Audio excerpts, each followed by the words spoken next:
Luther monta à bord du bus bondé, les épaules tombantes après une autre journée de travail épuisante. Le véhicule était trempé de sueur et de frustration, témoignage de la routine quotidienne endurée par ses passagers. Alors qu'il cherchait un siège, ses yeux rencontrèrent une mer de visages fatigués, chacun reflétant son propre épuisement.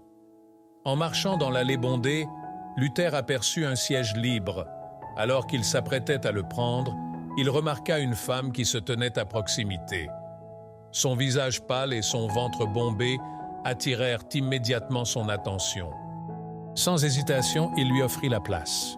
« S'il vous plaît, prenez mon siège », dit Luther, sa voix à peine audible dans le bruit du moteur du bus. La femme, Dolly, le regarda avec surprise. Ses yeux, entourés de cernes, s'écarquillèrent face à cette gentillesse inattendue. « Es-tu sûr ?» demanda-t-il avec un léger tremblement dans la voix. Luther hocha la tête, affichant un sourire fatigué. « Bien sûr, il n'en a plus besoin que moi. » Alors que Dolly s'installait sur le siège, un petit murmure parcourut les passagers à proximité. Certains ont hoché la tête en signe d'approbation, tandis que d'autres se sont plaints du retard. Luther les ignora, se concentrant sur le maintien de son équilibre tandis que le bus avançait en titubant. Pendant le trajet, Luther ne put s'empêcher de regarder Dolly. Elle était assise, les yeux fermés, une main posée de manière protectrice sur son ventre.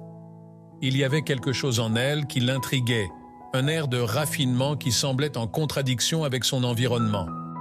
Alors que le bus approchait de son arrêt, Dolly a eu du mal à se relever. Instinctivement, Luther lui tendit la main pour l'aider à se stabiliser.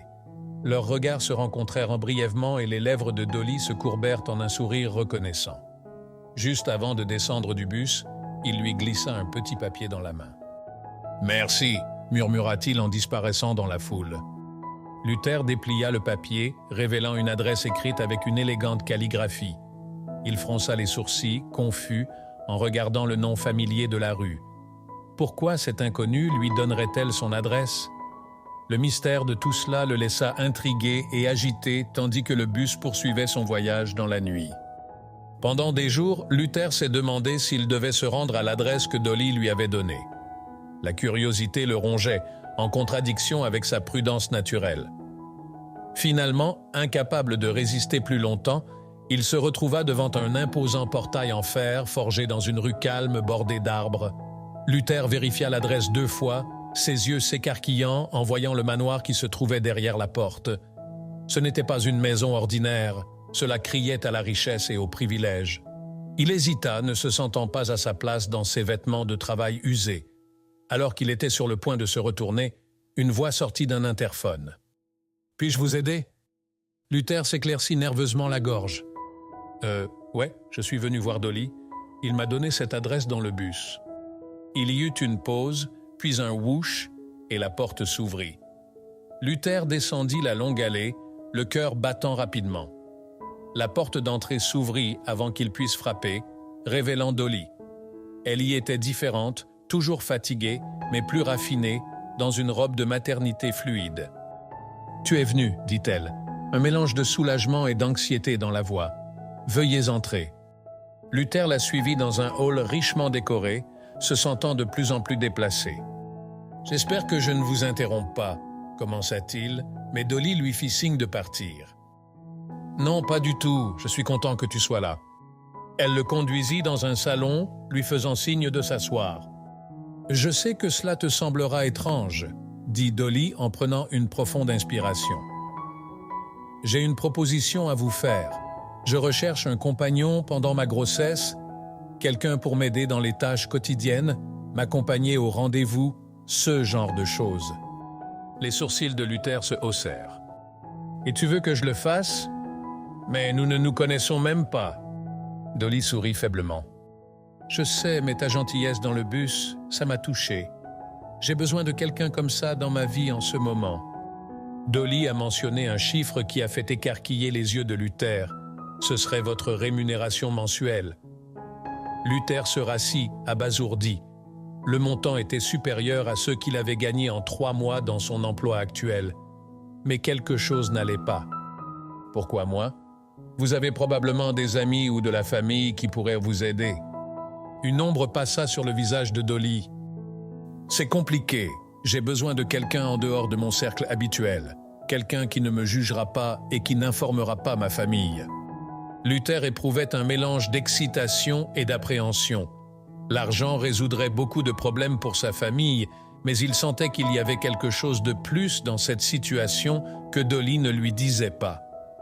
Pourtant, il se surprit à hocher la tête.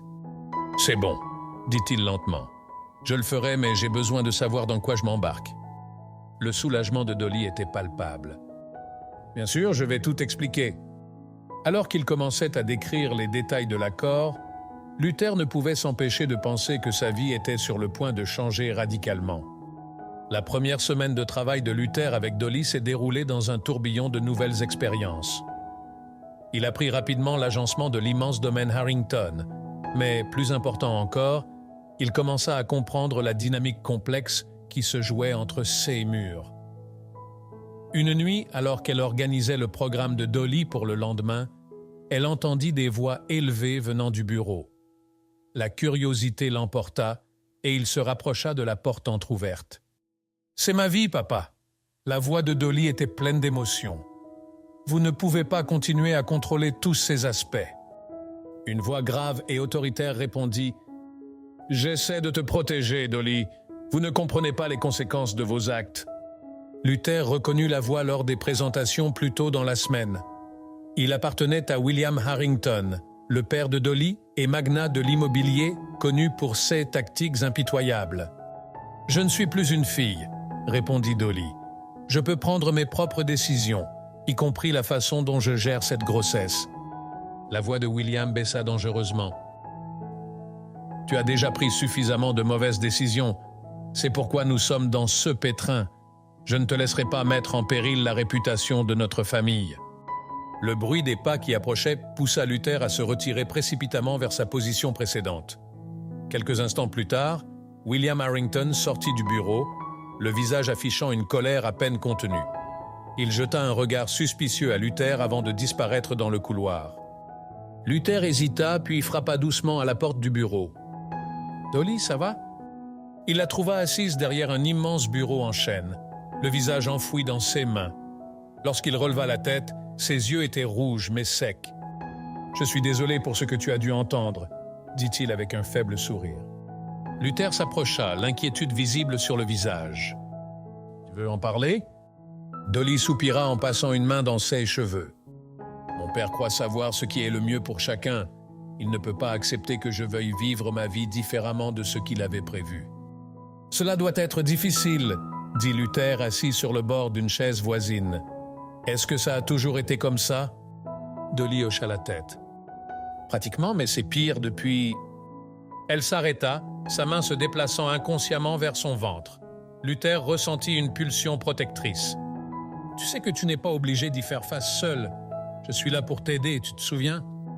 Pendant un instant, Dolly sembla baisser sa garde. Elle regarda Luther avec un mélange de gratitude et quelque chose d'autre qu'il ne parvenait pas à identifier. « Merci, Luther. Vous n'imaginez pas à quel point cela compte pour moi. » Alors qu'ils étaient assis dans la lumière déclinante du bureau, Luther sentit un changement dans leur relation. Ce n'était plus seulement un travail. Il commençait à s'impliquer dans le bien-être de Dolly et dans son combat pour l'indépendance. Et à en juger par la façon dont elle le regardait, ce sentiment pourrait être réciproque. Le moment fut interrompu par le bruit lointain d'une porte qui se refermait. Dolly sursauta, puis redressa les épaules. « Nous devrions probablement revoir le programme de demain, » dit-il en reprenant son ton professionnel. Luther hocha la tête, mais alors qu'il passait en revue les plans de la journée, il ne pouvait s'empêcher de sentir qu'il se retrouvait impliqué dans quelque chose de beaucoup plus compliqué qu'il ne l'avait prévu. La question était de savoir s'il était prêt à relever les défis à venir. Au fil des semaines, Luther s'habitua à son rôle de compagnon et d'assistant de Dolly. Il s'est retrouvé à assumer diverses tâches, allant de l'aide aux tâches ménagères à l'accompagnement lors des courses d'articles pour bébés. Mais ce sont les rendez-vous chez le médecin qui se sont révélés être la partie la plus révélatrice et parfois inquiétante de son travail. Par un frais matin d'automne, Luther a conduit Dolly au cabinet de son obstétricien pour un examen de routine. Alors qu'ils attendirent dans le salon, il ne put s'empêcher de remarquer à quel point Dolly semblait tendue, ses doigts tambourinant nerveusement sur son genou. « Est-ce que tout va bien ?» demanda-t-il à voix basse. Dolly se força à sourire. « Juste le trac habituel avant la date, » dit-il, mais Luther soupçonnait qu'il y avait quelque chose de plus. Leur conversation a été interrompue lorsqu'une infirmière a appelé Dolly. Luther se leva pour l'accompagner, comme il le faisait habituellement, mais Dolly hésita. « Peut-être que tu devrais attendre ici cette fois, » dit-elle, une note étrange dans la voix. Avant que Luther ne puisse répondre, une voix d'homme brisa le doux murmure de la salle d'attente. « Dolly, quelle surprise de te voir ici !» Luther se tourna pour voir un homme de grande taille, impeccablement habillé, s'approcher d'eux. Son sourire était large, mais il n'atteignait pas ses yeux. Le visage de Dolly pâlit visiblement. « Bonjour, James, » dit-il avec raideur. « Je ne m'attendais pas à te trouver. » Le regard de James se tourna vers Luther, une pointe de curiosité dans son expression. « Et qui est-ce? Déjà un nouveau petit ami ?» Luther ressentit un éclair de colère face au ton de l'homme, mais garda son visage neutre. « Je suis Luther, l'assistant de Dolly, » dit-il calmement. « Ah, je vois, » répondit James, son sourire devenant prédateur. « Comme c'est pratique. » Dolly attrapa le bras de Luther, enfonçant douloureusement ses doigts en lui. « Nous devons y aller maintenant, » dit-il alors qu'il se précipitait vers la salle d'examen. Luther entendit Jacques leur crier. « Nous devrions nous rattraper bientôt, Dolly. Il y a tellement de choses à dire. » Une fois dans l'intimité de la salle d'examen, Dolly s'est affalée contre le mur, respirant rapidement et superficiellement. Luther s'agenouilla à côté de lui, l'inquiétude gravée sur son visage. « Qui était ce type ?» demanda-t-il doucement. Dolly ferma les yeux, se ressaisissant avant de répondre. « James, mon ex, est le père de mon bébé. » Luther ressentit un sursaut de surprise. « Je croyais que tu avais dit que le père n'était pas de la vie. »« Ce n'est pas censé être le Kia, » dit Dolly avec amertume. « Nous avons rompu il y a des mois. Ce n'est pas une bonne personne, Luther. Le voir ici, ça ne peut pas être une coïncidence. » L'esprit de Luther s'emballait, traitant cette nouvelle information. « Tu crois qu'il te suit ?» Dolly hocha la tête, les yeux remplis de larmes. « Probablement, il a toujours contrôlé. Quand je l'ai quitté, il a menacé de me rendre la vie misérable si je ne retournais pas vers lui. » Luther ressentit un élan de protection. « Nous devrions le signaler à la police. » Mais Dolly secoua la tête, effrayée. « Non, nous ne pouvons pas. C'est compliqué. Il y a des choses que vous ne savez pas, des choses qui pourraient blesser ma famille si elles étaient révélées. » Luther voulut insister, mais le médecin entra à ce moment-là dans la pièce. Pendant l'examen, il ne pouvait s'empêcher de sentir que la situation devenait de plus en plus dangereuse. Les menaces à peine dissimulées de James, la peur de Dolly, les secrets de famille auxquels il avait fait allusion, tout indiquait qu'une tempête s'approchait. Alors qu'il quittait la clinique, Luther remarqua une élégante voiture noire arrêtée de l'autre côté de la rue. Il ne pouvait pas en être sûr, mais il crut apercevoir James au volant, les observant. « Nous y ferons face ensemble, » dit doucement Luther en ouvrant la portière de la voiture à Dolly. « Quoi qu'il arrive, vous n'êtes pas seul. » Dolly le regarda, les yeux remplis d'un mélange de gratitude et d'inquiétude. « J'espère que tu es prêt pour ça, Luther, parce que j'ai le sentiment que les choses vont devenir beaucoup plus compliquées. » Pendant qu'il conduisait, Luther ne pouvait s'empêcher de se demander dans quoi il s'était embarqué, mais en regardant le profil de Dolly, sa main protégeant son ventre, il savait qu'il ne pouvait plus faire demi-tour maintenant. Quels que soient les défis qui les attendaient, il était déterminé à les relever. Alors que les journées fraîches de l'automne se fondaient dans la fraîcheur du début de l'hiver, la relation entre Luther et Dolly s'est approfondie au-delà des frontières entre employeurs et employés. Ils passaient de plus en plus de temps ensemble, même en dehors des rendez-vous et des tâches programmées par Dolly. Une nuit, alors qu'ils étaient assis dans la confortable bibliothèque du manoir, avec le feu crépitant dans la cheminée, Luther s'est retrouvé à parler de sa vie avant de rencontrer Dolly. « J'ai toujours rêvé d'avoir ma propre entreprise, » a-t-il admis en regardant les flammes. Un petit atelier de menuiserie, peut-être, créant des choses de mes mains, tu sais. Mais entre aider mes parents et essayer d'économiser pour les études universitaires de ma sœur, cela m'a toujours semblé inaccessible. Dolly écoutait attentivement, les yeux doux et compréhensifs. C'est un beau rêve, Luther. Je peux voir la passion dans tes yeux quand tu en parles. Luther haussa les épaules, un peu gêné par son attention. Et toi? Quel rêve faisais-tu avant tout ça? La main de Dolly se déplaça inconsciemment vers son ventre grandissant. Je voulais être écrivain, dit-elle doucement. Pas des romans d'amour bon marché comme ceux que mon père considère comme indignes du statut de notre famille, mais des histoires vraies, des histoires qui comptent. Qu'est-ce qui t'a arrêté? Demanda Luther, véritablement curieux. Le sourire de Dolly devint amer. Mon père, il a des idées très précises sur ce qu'un Harrington devrait et ne devrait pas faire. L'écriture ne rentre pas dans votre grand projet pour votre héritage familial. Luther fronça les sourcils. Mais c'est ta vie. Il ne peut certainement pas contrôler tout ce que vous faites. Tu serais surpris, murmura Dolly. Elle resta silencieuse un moment, puis ajouta « Parfois, je me demande si ce bébé est ma chance de me libérer, de créer une vie qui m'appartient vraiment. » Luther ressentit un nouvel élan de protection. « Tu peux toujours le faire, tu sais. Il n'est pas trop tard pour réaliser vos rêves. » Les yeux de Dolly rencontrèrent les siens, une étincelle de quelque chose, peut-être de l'espoir, les éclairant de l'intérieur. « Peut-être que tu as raison. Peut-être que nous le pouvons tous les deux. » Le moment fut interrompu par le bruit de la porte d'entrée qui se ferma. Dolly se tendit immédiatement, son ouverture d'esprit antérieure s'effaçant derrière un masque d'anxiété. « Ce doit être mon père, » dit-il d'une voix tendue. « Nous devrions probablement... » Mais avant qu'ils aient pu bouger, la silhouette imposante de William Harrington apparut dans l'embrasure de la porte, les yeux plissés alors qu'il contemplait la scène. « Et Dolly, j'ai besoin de te parler seul. » Son regard était dirigé avec mépris vers Luther. « Tu peux y aller maintenant, mon garçon. Nous n'aurons pas besoin de vos services pour le reste de la nuit. » Luther se tendit au ton de l'homme, mais garda sa langue pour le bien de Dolly. Alors qu'il se levait pour partir, Dolly lui prit la main, la serrant brièvement. Le contact lui envoya une secousse, une communication silencieuse de gratitude et de compréhension partagée.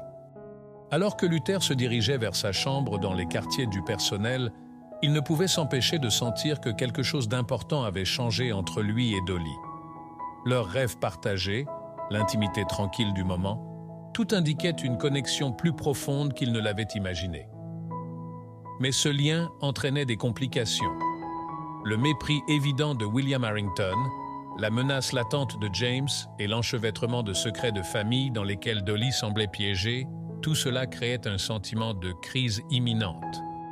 Luther resta éveillé tard dans la nuit, son esprit s'emballant. Il savait qu'il tombait amoureux de Dolly, malgré tous ses efforts pour maintenir les limites professionnelles. Mais était-il préparé à la tempête que l'aimer apporterait sûrement? Et, plus important encore, était-il assez fort pour être à ses côtés lorsque cette tempête éclata enfin? Lorsque le sommeil l'envahit finalement, les dernières pensées de Luther furent le sourire de Dolly et l'avenir qu'ils avaient commencé à imaginer ensemble. Quels que soient les défis qui les attendaient, Luther commençait à croire qu'ils valèrent la peine d'être affrontés à condition qu'ils le fassent ensemble. La tension dans la maison Harrington montait depuis des semaines, comme une cocotte minute sur le point d'exploser. Luther le sentait dans l'air, le voyait dans les rides tendues autour des yeux de Dolly et dans les disputes de plus en plus fréquentes à huis clos. Mais rien n'aurait pu le préparer à la nuit où tout a finalement explosé. Après minuit, Luther fut secoué par le bruit du verre brisé et des voix élevées. Il sauta du lit le cœur battant et courut vers la maison principale. En se rapprochant, il pouvait entendre la voix aiguë et désespérée de Dolly, mêlée aux cris furieux d'un homme qu'il ne reconnaissait pas. Luther a franchi la porte d'entrée et a découvert le chaos dans le grand hall. Dolly était coincée contre le mur, le visage pâle de peur. Debout devant elle, avec une attitude agressive, se trouvait James. Ses beaux traits étaient déformés par la colère. « Penses-tu que tu peux simplement me repousser ?» cria James en gesticulant sauvagement. « Après tout ce que j'ai fait pour ta famille, je vais tout les ruiner. » William Harrington se tenait à proximité, le visage un masque de fureur froide. « Vous devez partir immédiatement, dit-il d'une voix dangereusement basse, avant que j'appelle les autorités. » James rit d'un ton dur et moqueur. « Oh, tu ne feras pas ça, William, à moins que tu veuilles que tous tes sales secrets apparaissent en première page de tous les journaux du pays. » L'instinct protecteur de Luther s'est manifesté. Il s'avança et se plaça entre James et Dolly. « Assez, dit-il fermement. Tu dois y aller maintenant. » Les yeux de James se plissèrent alors qu'il évaluait Luther. « Et qui diable es-tu? L'employé? Reste en dehors de ça, mon garçon, tu n'as aucune idée dans quoi tu t'embarques. »« J'en sais assez, » répondit Luther en restant debout. « Je sais que tu n'es pas la bienvenue ici et que tu fais peur à Dolly. C'est tout ce que j'ai besoin de savoir. » Pendant un moment de tension, Luther pensa que James pourrait essayer de le frapper, mais ensuite la posture de l'autre homme changea, affichant un sourire narquois. « D'accord, » dit James, levant les mains en signe de capitulation. « Je vais partir, mais ce n'est pas fini, Dolly. Même pas proche. » Il se tourna vers Guillaume. « Et toi, mon vieux, tu ferais mieux de surveiller tes arrières. Votre temps est compté. » James sortit en trombe en claquant la porte. Luther se tourna pour voir Dolly. Il tremblait, ses bras enroulés de manière protectrice autour de son ventre bombé. « Êtes-vous OK ?» demanda doucement Luther, résistant à l'envie de la serrer dans ses bras. Avant que Dolly ne puisse répondre, la voix de William traversa l'air comme un fouet. « Vous, dit-il en désignant Luther, je veux que tu partes demain matin, vous êtes viré. »« Non ?»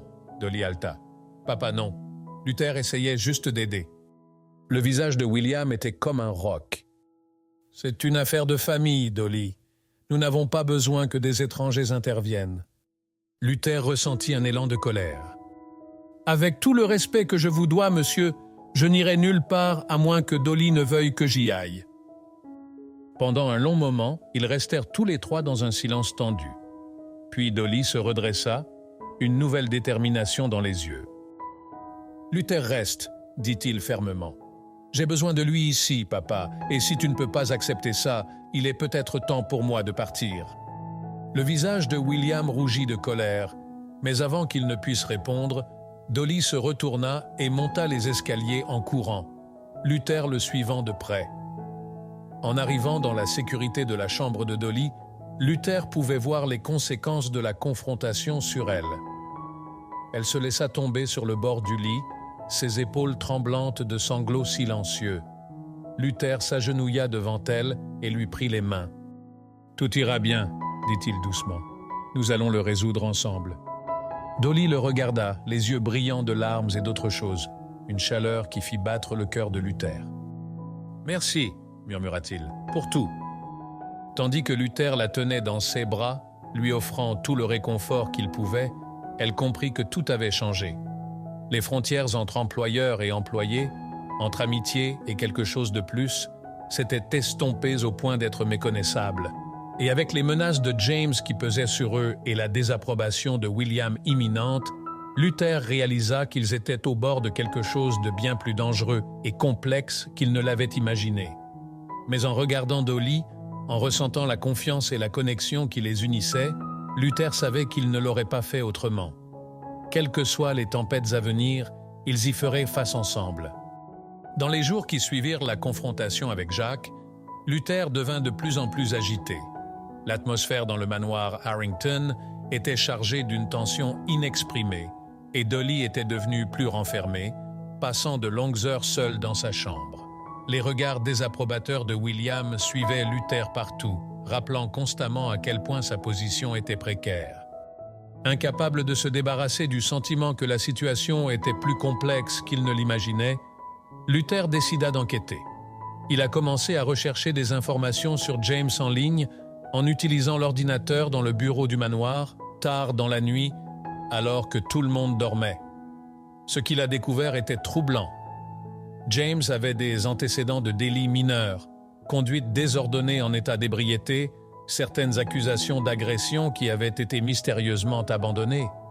Mais ce sont ces relations commerciales qui retinrent réellement l'attention de Luther. James semblait être impliqué dans plusieurs projets immobiliers qui avaient fait l'objet d'accusations de corruption et de fraude, même si rien n'avait jamais été prouvé. L'enquête de Luther l'a conduit dans un terrier de liens entre James et la famille Harrington.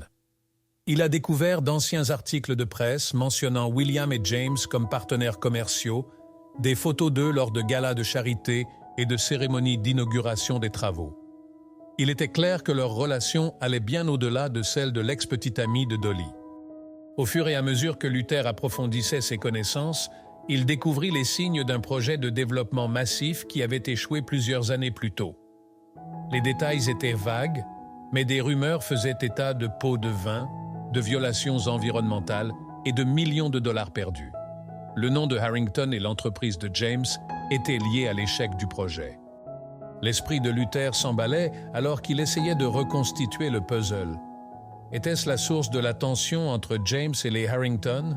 Étaient-ce là les secrets que James avait menacé de révéler? Déterminé à aller au fond des choses, Luther décide de prendre un risque. Il a contacté un vieil ami qui travaillait comme parajuriste, lui demandant toutes les informations qu'il pouvait trouver sur l'échec du projet de développement et les entreprises impliquées. Quelques jours plus tard, Luther reçut un email crypté contenant un grand nombre de documents.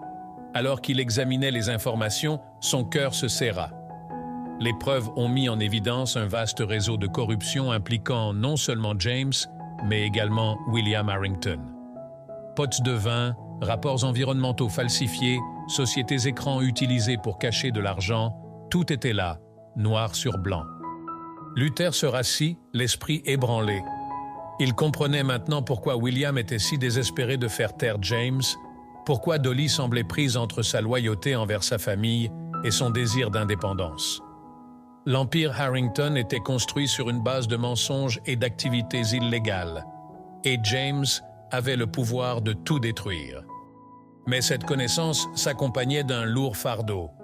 Luther savait qu'il ne pouvait pas cacher cette information à Dolly, mais le lui dire changerait irrévocablement leur relation et les mettrait potentiellement tous les deux en danger.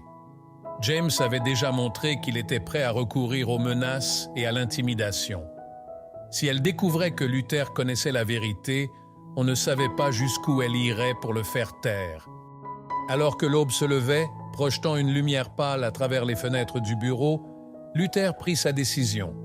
Il raconterait à Dolly tout ce qu'il avait découvert. Elle méritait de connaître la vérité sur sa famille, sur le père de son enfant. C'était le seul moyen pour elle de prendre une décision éclairée concernant son avenir et celui de son bébé. Luther se prépara à la conversation à venir, sachant que ce serait l'une des plus difficiles qu'il aurait jamais eues. Mais en pensant à Dolly, à sa force, à sa gentillesse, aux liens qu'ils avaient tissés, il savait que c'était la bonne chose à faire. Quelles que soient les conséquences de la révélation de la vérité, ils y feraient face ensemble. Avec une profonde inspiration, Luther ramassa les documents et se dirigea vers la chambre de Dolly, prêt à faire la lumière sur les sombres secrets qui se cachaient dans l'ombre du manoir Harrington depuis bien trop longtemps. La main de Luther planait au-dessus de la porte de Dolly, le poids des documents dans son autre main lui paraissant soudain immense. Mais avant qu'il ait pu frapper, une agitation venant d'en bas attira son attention. Il s'est précipité pour enquêter, mais a découvert que la maison était en ébullition. Comment ça, il est parti? La voix de William Harrington résonnait dans le couloir, son visage rouge de colère et de ceux que Luther reconnaissait comme de la peur. Le chef de la sécurité de la maison, un homme stoïque nommé Marcus, se tenait devant William, son calme habituel légèrement altéré. « Monsieur, la chambre de Miss Dolly est vide. Sa voiture a disparu et son passeport aussi.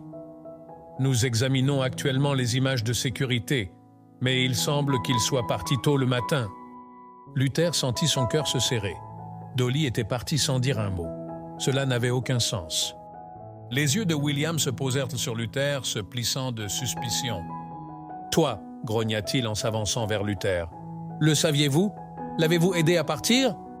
Luther leva les mains et secoua la tête. « Non, monsieur, je n'en avais aucune idée. J'allais justement lui parler maintenant. » Pendant un instant, il sembla que William allait l'attaquer physiquement, mais il se retint à la dernière seconde. « Trouvez-la !» ordonna-t-il à Marcus. « Utilisez toutes les ressources dont vous avez besoin. Je veux que ma fille soit retrouvée et ramenée à la maison immédiatement. » Tandis que l'équipe de sécurité se dispersait, Luther resta immobile, l'esprit en ébullition. Pourquoi Dolly serait-elle partie si soudainement? Et où irais-je? Durant les heures qui suivirent, Luther se retrouva pris dans un tourbillon d'activités. Il s'est joint aux efforts de recherche, appelant tous les contacts vers lesquels il pensait que Dolly aurait pu se tourner, vérifiant ses endroits préférés dans la ville. Mais à mesure que la journée avançait sans aucun signe d'elle, une inquiétude croissante commença à le consumer. Il était minuit passé lorsqu'il rentra enfin dans sa chambre, épuisé et découragé. Au moment où il s'effondrait dans son lit, son téléphone vibra avec un SMS provenant d'un numéro inconnu. « Luther, c'est moi, je suis en sécurité. Je ne peux pas en dire plus pour l'instant. Sois prudent. Ne faites confiance à personne. » Le soulagement l'envahit, rapidement suivi d'une nouvelle vague d'inquiétude. La nature énigmatique du message, l'avertissement d'être prudent, tout cela indiquait quelque chose de plus sinistre qu'un simple désir d'échapper à son père dominateur. L'esprit de Luther revint au document qu'il avait découvert. Dolly était-elle au courant de la corruption? Fuyait-il plus que la simple pression familiale? Alors que je réfléchissais à ces questions, un autre message texte est arrivé. « Fortifour, ruelle Blackbird, minuit demain, viens seul. » Le pouls de Luther s'accéléra. Il reconnut l'adresse, un entrepôt abandonné à la périphérie de la ville. Lorsque les premiers intervenants sont arrivés sur les lieux, Luther et Dolly se sont préparés au défi à venir. Le combat pour la justice ne faisait que commencer, mais ils étaient prêts à y faire face ensemble. Les conséquences de l'incident survenu à l'entrepôt se sont déroulées comme un tourbillon alors que les ambulances et les voitures de police envahissaient la zone. Luther et Dolly se sont retrouvés au centre d'une tempête de questions et d'accusations. James, à peine conscient, a été transporté d'urgence à l'hôpital sous la garde de la police. Les autorités, initialement sceptiques quant à l'histoire de Luther et Dolly, sont devenues de plus en plus intéressées à mesure qu'elles commençaient à rassembler les preuves. Au milieu du chaos, William Harrington est arrivé sur les lieux, le visage un masque de fureur et d'inquiétude. « Dolly !» a-t-il crié en franchissant la barricade de la police. « Qu'avez-vous fait ?» Luther se plaça de manière protectrice devant Dolly, mais à sa grande surprise, elle le poussa doucement sur le côté. « Non, papa !» dit-elle, sa voix ferme malgré son épuisement évident. « La question est, qu'avez-vous fait ?» Le visage de William pâlit lorsqu'il réalisa les implications de ces paroles. Avant qu'il puisse répondre, un détective s'est approché et a demandé à tout le monde de venir au poste pour être interrogé. Les heures suivantes furent un flou d'interrogatoires et de révélations. Luther et Dolly ont raconté leurs expériences, étayées par les preuves recueillies par Luther. Au fur et à mesure que la nuit avançait, il est devenu clair que le réseau de corruption était encore plus étendu qu'on ne l'avait initialement pensé. Dans une tournure choquante des événements, William Harrington, confronté à la montagne de preuves contre lui, s'est effondré dans un moment de vulnérabilité inattendue. Il a révélé l'ampleur de son implication et ses raisons. « Je n'ai jamais voulu que ça aille aussi loin, » dit-il, la voix brisée. Cela a commencé modestement, avec quelques pots de vin ici et là pour accélérer les permis, mais James a vu une opportunité. Il m'a fait chanter, a menacé de tout révéler si j'acceptais ses plans. Dolly, qui écoutait en silence, intervint. « Pourquoi tu n'as pas parlé, papa? Pourquoi tout risquer ?» William regarda sa fille, les yeux pleins de remords. « Je pensais que je protégeais notre famille, notre héritage. J'étais un imbécile. » À mesure que la vérité est apparue, la dynamique a changé. William, réalisant l'ampleur du danger dans lequel il avait fait courir Dolly, commença à coopérer pleinement avec les autorités. Son témoignage, combiné aux preuves rassemblées par Luther et Dolly, a suffi à faire tomber non seulement James, mais plusieurs autres fonctionnaires et hommes d'affaires corrompus. Dans les jours qui suivirent, Luther et Dolly se retrouvèrent au centre d'une tempête médiatique. L'histoire de la corruption, des tentatives de meurtre et de l'héroïsme des informateurs a captivé la ville. À travers tout cela, ils sont restés soudés, se soutenant mutuellement tout au long des conférences de presse et des procédures judiciaires. William Harrington, dans une tentative d'obtenir la clémence, accepta d'utiliser ses ressources considérables pour aider à réparer les dégâts causés par les stratagèmes de corruption. Il a créé un fonds pour indemniser ceux qui avaient été lésés par des projets de développement frauduleux et a travaillé avec des groupes environnementaux pour restaurer les zones endommagées. Alors que la poussière commençait à retomber, Luther et Dolly trouvèrent un moment de calme seuls. Ils se tenaient sur le balcon de l'appartement de Dolly, regardant la ville qu'ils avaient contribué à changer. « Que se passe-t-il maintenant » demanda Luther en prenant la main de Dolly. Elle se tourna vers lui, un petit sourire aux lèvres. « Nous reconstruisons, nous réparons les choses et nous le faisons ensemble. » Luther hocha la tête, ressentant une montée d'émotion. « Ensemble », acquiesça-t-il. Alors qu'ils se tenaient là, avec les premières lueurs de l'aube pointant à l'horizon, Luther et Dolly ressentaient tous deux un sentiment d'espoir et de possibilité. Le chemin à parcourir ne sera pas facile. Il y avait encore des batailles juridiques à mener, une famille à guérir et un système corrompu à démanteler. Mais ils s'étaient rencontrés et ils avaient la vérité de leur côté. La ville s'éveillait à un nouveau jour, libérée des ombres de la corruption qui la tourmentait depuis si longtemps. Et tandis que Luther regardait Dolly, son visage brillant dans la lumière du matin, il comprit que son voyage ne faisait que commencer. Quels que soient les défis qui les attendaient, ils les affronteraient comme ils l'ont toujours fait, côte à côte avec courage et détermination. L'avenir était incertain, mais pour la première fois depuis longtemps, il était aussi plein de promesses. Alors qu'ils partageaient un tendre baiser, baignés par la lumière d'une nouvelle aube, Luther et Dolly ont réaffirmé en silence leur engagement l'un envers l'autre, envers la justice et envers le monde meilleur qu'ils étaient déterminés à construire.